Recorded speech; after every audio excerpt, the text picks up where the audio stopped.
Episode 11, Part 2. Yo, this is Scratch Bassett. Don't Quit Your J Job podcast with Mike, Keith, and Adam. Check it out.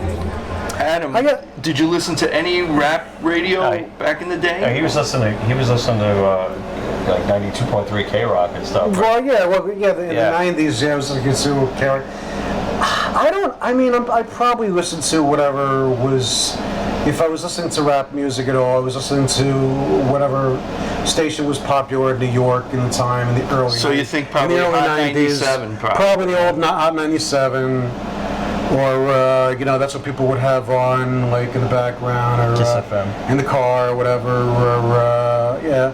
Well, it's funny, I don't remember Kiss FM, being non-R&B.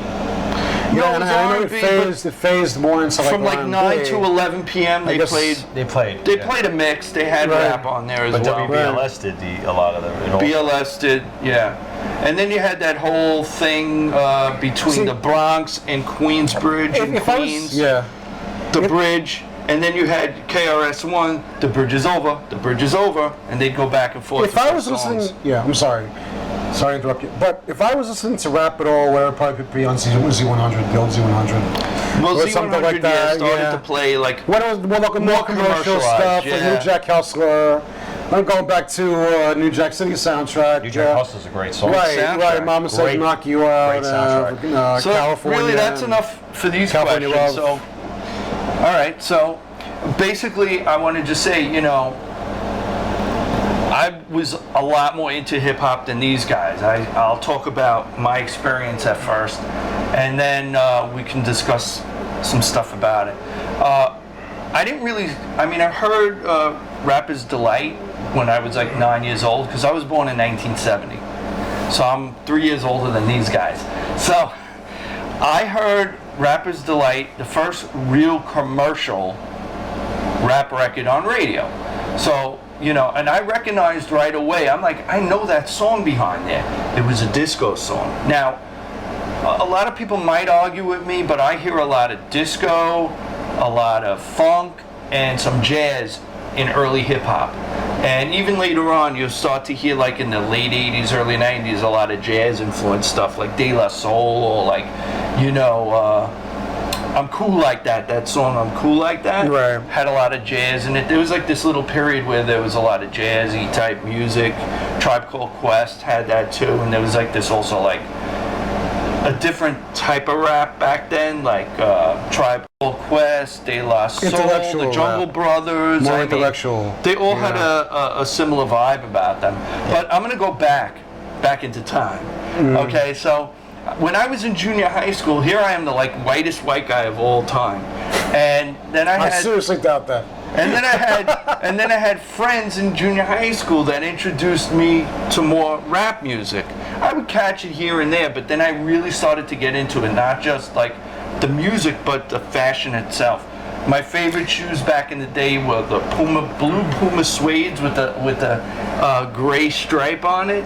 I mean, I was crazy about it. I used to have a brush and like the spray to keep them fresh, And I had the Le Tigre shirts and with the collars and the Lee jeans with the leather patch. My parents are like, "What is this? Is this a phase? What's going on? What's this music you're listening to?" And it was hip hop. Did you have any chains?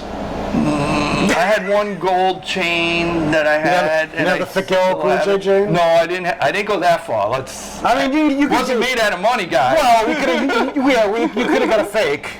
Yeah, true. If you really wanted to. But no, I really got into the music again, like LL Cool J, Big Daddy Kane. Even before that, Run DMC was like the big thing. Public Enemy. Rockbox, forget it.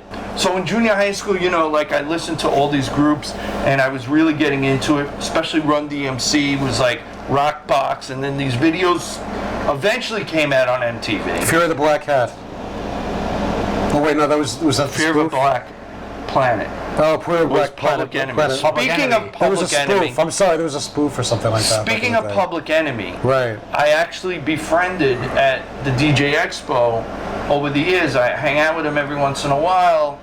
Keith Shockley, who was part of the bomb squad for Public Enemy, him and his brother Hank Shockley were the main producers for Public Enemy's music. So, you know, all that music just I learned from my friends and classmates from junior high school.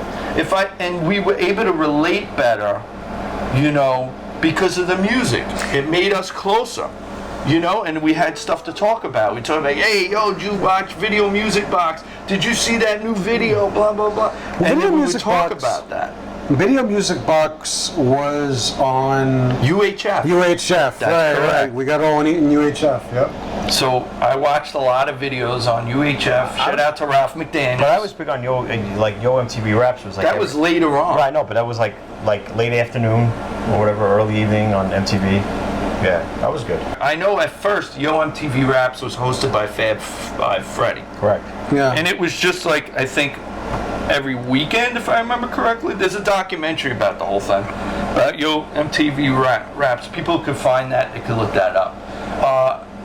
So there's actually a lot of documentaries out now celebrating hip-hop culture. You have, there's one, the main person behind it is Tony Touch, DJ Tony Touch. It's about mixtapes, because mixtapes back in the 80s and 90s were very, very popular. People would like fight people on the streets to steal tapes and stuff. It was crazy. That's a good documentary on Paramount Plus. I actually just watched one. Another young an artist in the early 80s that came up, and I have to mention it, Biz Markie. Biz Markie, if it wasn't for Biz Markie, Big Daddy Kane would have had no career. Okay, because they were in a crew together, and that crew included Roxanne Shante, Big Daddy Kane, Biz Markie. Biz Markie got Big Daddy Kane on the scene. He really pushed Big Daddy Kane. And I gather that Biz Markie's music, at least with them, was more serious than when he went out on his own. I mean, yeah, he had some stuff that was kind of more on the funny side, especially his big hit. You know, you got what I need, and you say he just a friend. That was his biggest. It was more of a commercial song, but he had songs like The Vapors, right? And there was videos with that. I thought that was a Snoop Dogg song. No. So that was in the 80s, and you know, the Biz Markie documentary on Paramount Plus, it was released in August, so you can, you know, find that and watch that, and you learned a lot about Biz Markie and his history. And he basically had two careers. He had a career as a rap artist, and then like something happened and he didn't really do rap anymore. So he became a DJ. And he's just as known in the DJ world as being a DJ as he was for being a MC. Yeah, so Biz Markie was also in the video for Rob Bass. And It Takes Two? It Takes Two. You see him there, That's and right. he's like, and you want to talk about a great rap song to this day. When it's played, you can hear it 1,000 times. You never get tired of that song. You know, I'm just going to say this. Back in the 80s, That's all you heard. That's all you heard. It was known as the 86th Street National Anthem. 86th Street was a place back in the 80s, even the 70s, that people used to cruise up and down the strip with their cars and blast music all the time. And they used to sometimes go there before they went out to go to the club. So It Takes Two was it was more of a crossover because it was more of a dance kind of rap song. Yeah. But it was one of the biggest songs in 1988 for hip hop, for dance. Yeah, and it just the beat, the song, everything about the song, and to this day, it just never gets played out. It's what they call, you know, it's a classic. It's a banger. You know, that's what they call a banger. And you know what's funny? I guess it regained popularity, I think, in late 90s, early 2000s. I would say you started hearing the commercials. You started to hear it in movies more. That's the way hip hop had its influence on the world. I mean, it's kind of what classic rock songs like played in trailers. Once it starts playing on commercials, you know everybody is going to know what it is. You know, oh, I know that. I mean, look at 2 Live Crew with Me So Horny. That got played everywhere. I'm just using an example. 1989. I'm just using an example. But they took That a, was more of but they took a, clip. They took a clip from 1986's Full Metal Jacket of the Vietnamese That's right. hooker. Right. It says that, and he threw it into the song. Me so horny. Me so horny. Me love you long time. And the rest is just. Was that Gilbert and Frank? Can't play that song now. Gilbert was trying to track down that Yeah, woman. what's her name? And she's a successful masseuse in the Philippines now or something. Something. What's her name? Something. Oh God. Sue something, Poo or something. I don't know. Susu or whatever. Yeah. Yeah, Sisu or something. Maybe it's not Sisu. I don't know. That was that Dutch movie with the It was Nazis. a search for this chick from Full If Metal only a Jacket. magical device you could look that up on. Yeah. Anyway.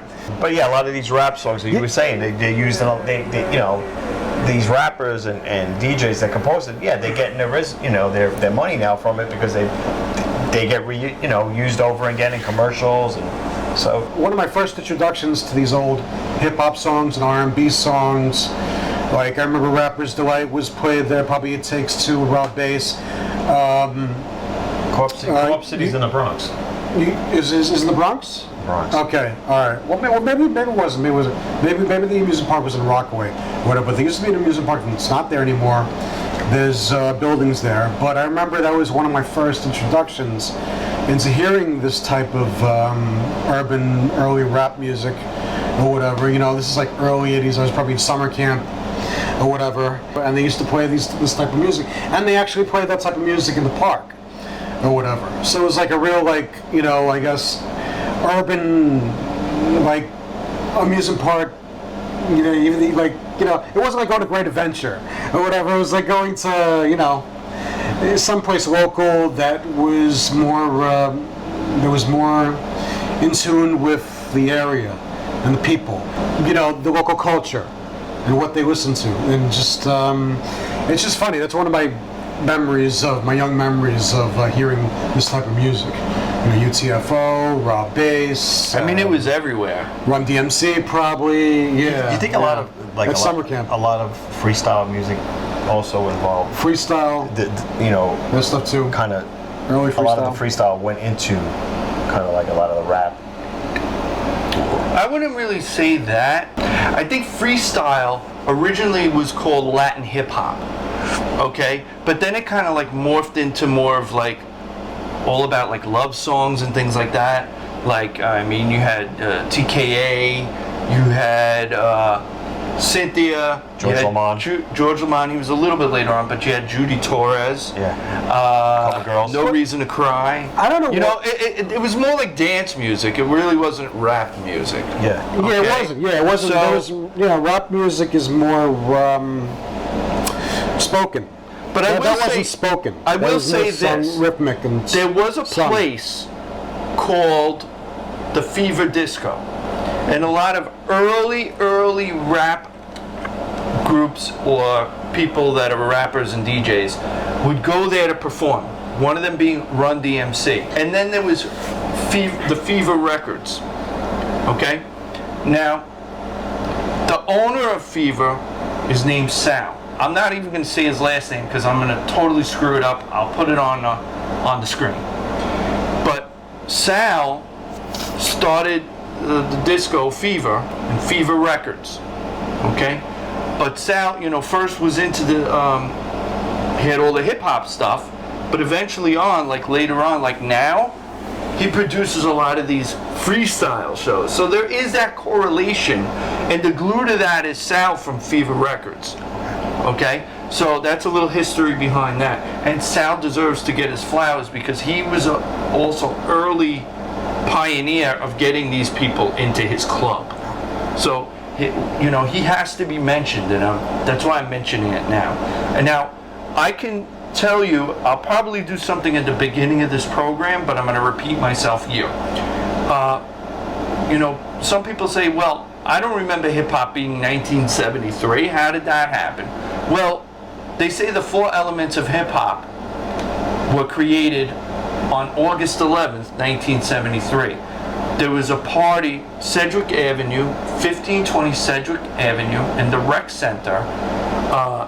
DJ Kool Herc, his sister and DJ Kool Herc put together this party. Mainly his sister put together this party, and people wanted to hear DJ Kool Herc DJ.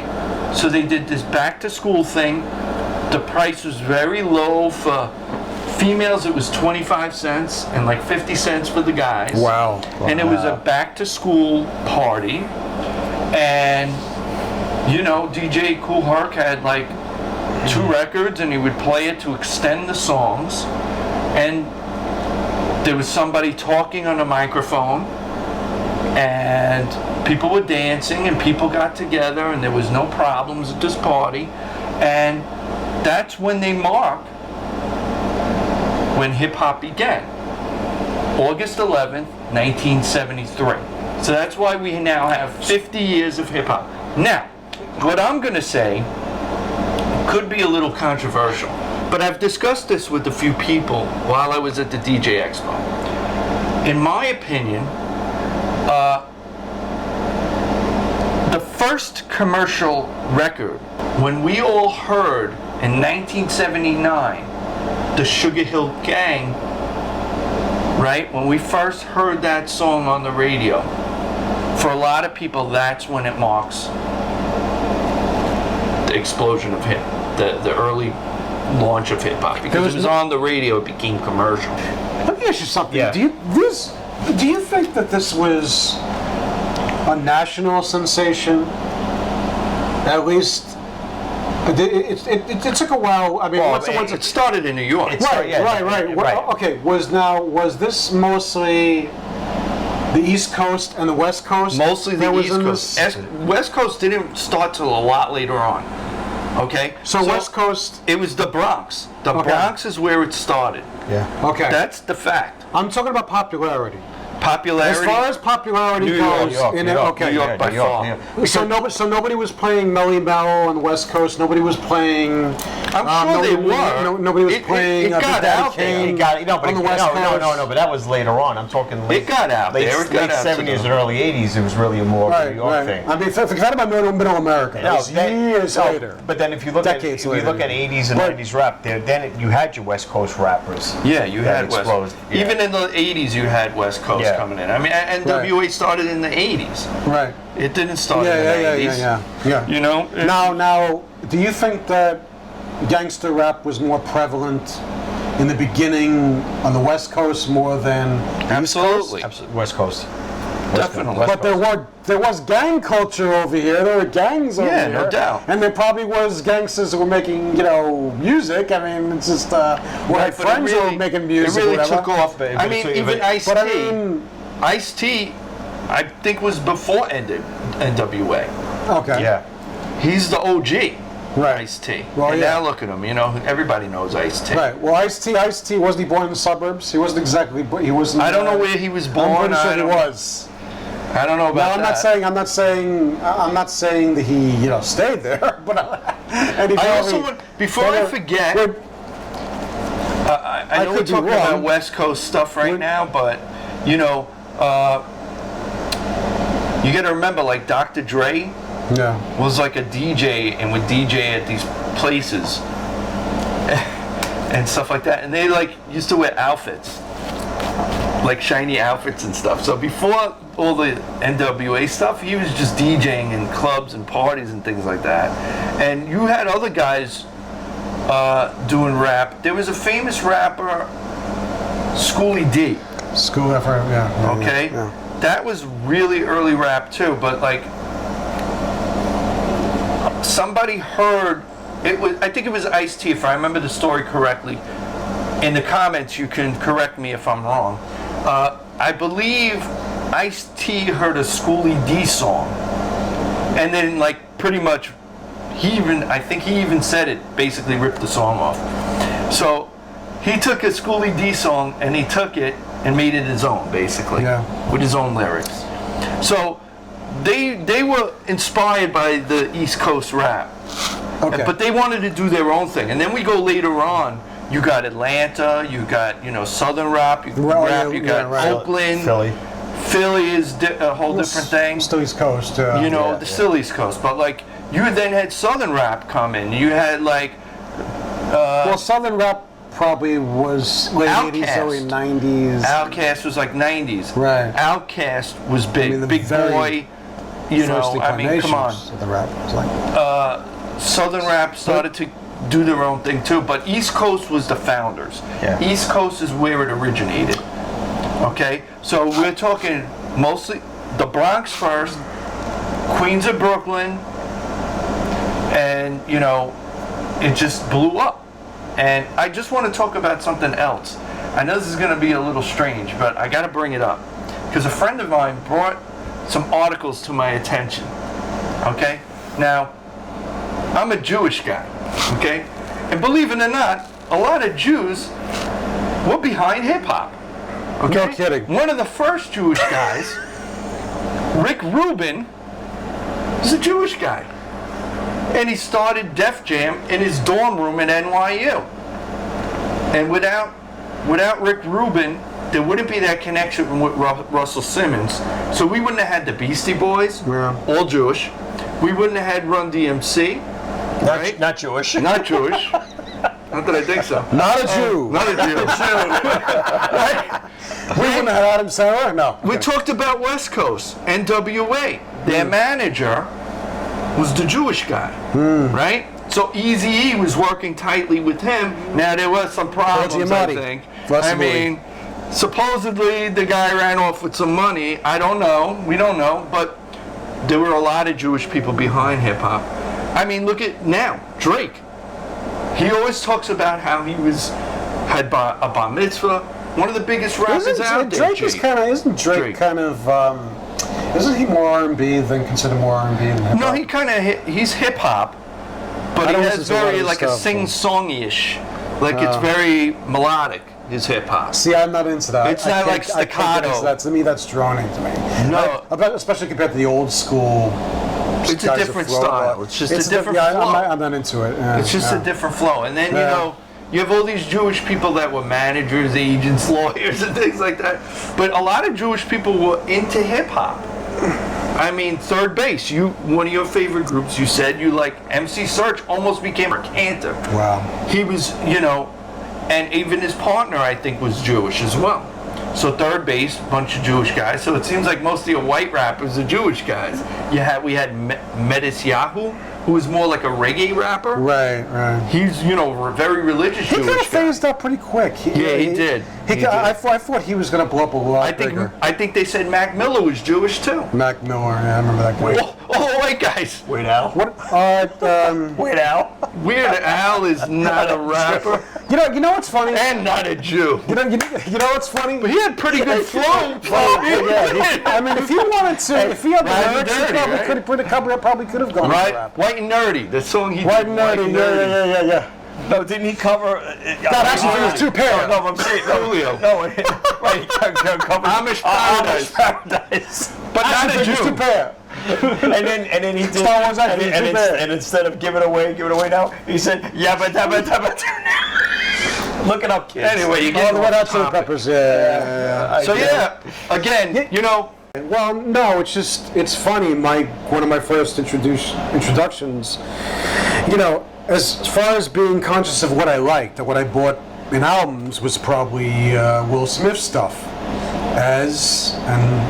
What was he called before he was Will Smith? Right. Well, he's the one that was the show, The Fresh Prince. Yeah, with his partner DJ Jazzy Jeff, the one he was always throwing out the door, or whatever. That was the whole, bit with them or whatever. And it's just, yeah, it is. It's. I don't know. Can I say this? It's such a white boy thing to say or whatever, but it's like the Freddy Krueger rap.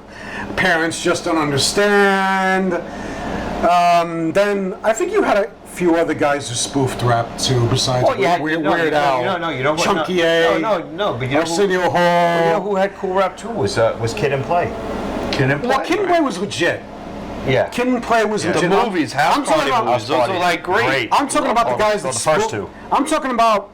It must have been kind of hard, and they must have gotten like dirty looks for a while. Will Smith and whoever else spoof rapped and stuff. I remember, dude. You want to talk about gangster rap? There was like a chick I have her album. I didn't throw it out because it's hilarious. Whatever. Her name was Tari B. Or whatever. And Never heard of her. Because she probably sold like 2 records. She probably sold like 2 records. And you bought one of them. I bought one of them. Yes, you were the other person had that album. And she was like some white girl from the suburbs or whatever. Kind of looks like Keith's girlfriend a little bit. I don't know. Just saying. But You didn't have to go there, you know. No. Actually, but it's funny. It's just, you know, when you're young and, you know, there's so many, as far as exposure goes and stuff. I like the more fun stuff. I like the more, you know, whether it's people who thought they were gangster and they weren't really gangster. They were posers and stuff like that, or DJ Jazzy Jeff. You know, I would not say DJ Jazzy Jeff is no poser. No. Well, He's no. a top tier Will DJ. No. Well, you mean Jazzy? You mean Jeff or Jazzy Jeff. He's Jazzy like Jeff. Okay. top game. All right. Well, I'm sure that Will Smith in the beginning got dirty looks from legit rappers or whatever. Like, it's like, what are you doing, man? You're making But they fun won of a Grammy. You're making fun. Yeah. Well, you know, I'm sure at first they thought But Summertime. winning Grammys was cool. No, wait. Let's just make it straight. Summertime. Okay. Yeah. Summertime was different. Yeah. His flow changed, and I think even Rakim was like, "Yo, he stole my flow." There was always the rumor that you got wrote "Summertime" for Will Smith. Like that sounded just like you. Yeah, nah. Will owe me for that. He stole that. He definitely stole the flow. At least. The flow and the delivery. Yeah, word up. It was good, They took him seriously. but yeah, that song was good. I remember they premiered it. Was a little too. I'm gonna it was a little too Hollywood and. I'm gonna stick with Summertime. You know, I remember watching the Fresh Prince of Bel-Air, and there was going to be the premiere of that video. Yeah, I remember back in the day. And I made sure that I tuned into that, and I was like, this is his best song by far. This was their best song by far, in my opinion, because it had that, and it even says it in this song, the taste of nostalgia. And it was fun. It was a fun song. It was the video fun. was Even fun. if I knew people. The flow was good. Like, I had a friend Susan or whatever. She was like more into 9 Inch Nails, and she was into the stuff that her older sister was into. And it was mostly rock and industrial and stuff like that. And I remember Summertime came on the car, and she was singing along to it and stuff. It was just fun. It was a good song. It was fun back in the day. And like the sample they took from that. Now, if you remember the Rocky movie, the first Rocky movie, you hear that music in the background, right? Yep. That was sampled, if I remember correct, Kool and the Gang. That's a Kool and the Gang song called Summertime. So they took that sample and put it into that song. They incorporated that in there. I mean, you know, with rap too, you hear a lot of songs, and a lot of artists would take beats from other things like sampling big time. I mean, we heard a lot more in the '90s with what's his name, with Tone Loc. You know, where that was more like fun rap. Right, but you know, when you heard one of the beats, you were like, oh shit, rap. That's the beat. That's the same beat from Jamie's Crying from Van Halen. Yeah, I was like, wow, I've heard that riff before. A lot of rap music. And then you had Chubb Rock, Treat 'Em Right. Right. Treat 'Em Right. But his version was different. This is all coming back to wow. I forgot all about this. Yep. This is like in my subconscious. Yeah. Chubb Rock again. All these old songs from when I was a kid. And then you hear the song. It was more dance. 1990s. It was 1990s. It's like, yeah, the early 90s rap was. I think that was my favorite time period. The late 80s, early 90s. I was watching it. I was seeing the videos for it. I was buying the singles. It was fun. What did you think? It wasn't innocent. It wasn't about shooting this one up and murdering this one. Yeah, that's what I was going to ask you. It was just Mike. fun. It was just fun music. What did you think about that transition that occurred between the fun stuff? Like, I remember there was a Saturday Night Live sketch or whatever where they had these two. I think it was Horatio Sands played like they had this. They had this show or podcast or whatever where they were saying, yeah, we're moving back in the days when people did fun songs about sneakers and stuff like that. Not this gangster stuff. It was like, where did it change? But it's like NWA? But I was saying, well, NWA was supposedly, gangster rap. But really, then you got into Eminem. Eminem was different. That was different. That wasn't gangster rap. No. But it was like... Eminem was more especially political commentary. And, it was more off the wall, like outrageous. Domestic violence. Outrageous stuff that he said. Stuff like that about his family and all that shit. I just wasn't into Eminem, but whatever. Yeah. But what I'm saying, one last question, for me anyway. What did you think about that whole thing when rap started phasing from something fun into more about materialism, dealing drugs, the gangster culture? I can explain some of that. Did you enjoy it more when it was more fun? I like more lighthearted breakdancing music. I like all different kinds of rap music for different reasons. I know where you're going at. But I'm going to explain it. Yeah. Let me explain this, okay? Rappers, MCs, they were reporting the news that most people weren't seeing, but in song. Right. Okay? So they would tell their truth. So, the perfect example is an early song, The Message. It's giving you a message. This is what's going on in the hood. This is what's going on in the streets. Who did the message? Grandmaster Flash and the Furious Five. Okay. Right. So, I mean, the song is called The Message, but you have other, artists that are telling you, like, this one got shot and the police, came, whatever, and, this one was dealing drugs, that one was dealing drugs. It was just reporting what was going on. That's where they got their material from, real life. I remember... Some of it might have been exaggerated, yeah, for sure, maybe. But this is what was going on. I remember when Cop Killer came out. Well, now, was Body Count. Right, that was Body Count. And that's like one of the early... That's one of the early rap rock songs. But that was a whole different... it was under a different name. It wasn't... Right. It was his own rock. But I remember being pissed off when I heard Cop Killer. Your My dad dad was a cop. He was on the job still. Right. People looked at me like, dude, you're going to give us the Tipper Gore censorship bullshit? We don't want to hear that shit. It's like, my dad's a cop. I don't want to hear. I dust some cops off. All that shit. I don't want to hear that shit. And I think, honestly, even though my dad was a cop, I guess maybe my mind was a little more open and shit. So when Cop Killer was before New Jack Hustler, was before. I don't remember. It might have been after. It might have been after. Might have been after? It might have been after New Jack soundtrack, yeah. All right. Well, we can always for some reason, maybe it was reversed then. Maybe like I wasn't into that New Jack Hustler, gangster rap culture and stuff like that. And then when I heard Cop Killer, I went off a little bit because my dad was a cop. Later on, maybe because I was getting into college, I was getting into and I was with my I was just thinking, this just isn't right. And that's why some of this music comes out, because they're expressing how they're feeling about these experiences. Right. Remember, song, music, and any type is a form of expression. That's right. It's art. So that was their way of. That's a good way to put it. That was their way of bringing out a message.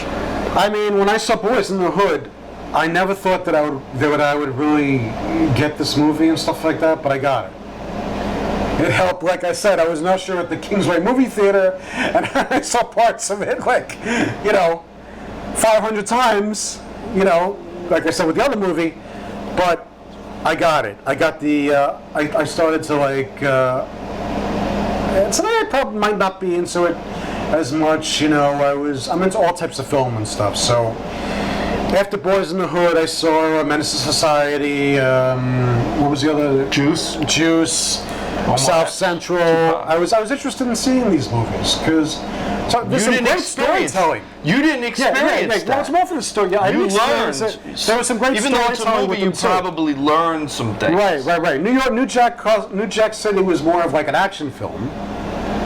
So I guess that was my introduction into it, or whatever, but I got it after a while. It helped that they had good stories and good characters and good character development or whatever. And, I never probably would have known who that actor was in Menace to Society, who actually I really think he's a really good actor and stuff. And he's the total opposite of who he was in that movie. The guy who played Frankie Lyman, that actor, he's actually a really good actor. You'll see the name scroll along the screen. Yeah. Right. There are a lot of good actors who are in those movies, but Okay. I got it. All right. I understood the experience, and I understood why there was the hatred and all that, and the need to bring it out. Their emotions onto these records. This is a good place to end it right We're here. going into Fableman's Part 3, Adam. All right, everybody. Thank you for tuning in to episode 11. Just make sure you remember to click the like button, subscribe button, Notification bell. remember to comment. Thank you for watching, and make sure to tune in to the next episode. Peace. See you next time.